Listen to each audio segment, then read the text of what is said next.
ಸುಮ್ಮನೆ ಬಂದ ಆಚೆಗಡೆ ಟಿವಿ ನೋಡಿ ನೋಡಿ ಬೋರಿಂಗು. ಬೇಡ ಮಗ, ಒಂದು ರೌಂಡ್ ಹಾಕೊಂಡ್ಬೇಡಣ. ನನಗೂ ಬೇಜಾರಾಗ್ತೈತೆ, ಬಾ ಅರ್ಜುನ್. ನೋಡಿ ಮಚ್ಚ, ಇಲ್ಲೆಲ್ಲ ಹೋಗೋದು ಸರಿನಾ? ಎಷ್ಟೊಂದು ಕತ್ಲೆ ಇದೆ, ಭಯ ಆಗಲ್ವಾ? ಏನಾಗಲ್ಲ, ಬಾ ಮಚ್ಚಿ.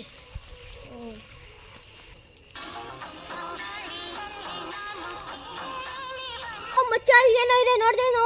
ಬಾರ ಮಚ್ಚ, ಯಾಕೋ ನೀನು ಎದುಪುಕ್ಲಾ? ಅಲ್ಲೋಡು, ಏನೋ ಕೂತಿದ್ಯಲ್ಲೋ. ಎಲ್ಲೋ?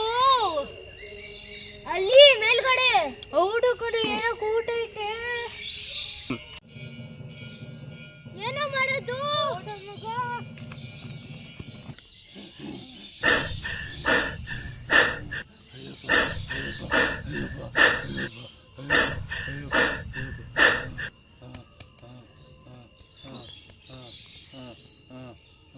ಮಚ್ಚ, ಫುಲ್ ಕತ್ಲೆ ಆಗ್ಬಿಟ್ಟೈತಲ್ಲ, ನಮ್ಮ ಮನೆಗೆ ಹೆಂಗ ಹೋಗೋದು? ಬಾರ ನಮ್ಮ ಮನೆಗೆ ಬೆಳಗ್ಗೆ ಹೋಗು ಉಂಟು, ಯಾಕೆ ಅರ್ಜೆಂಟು?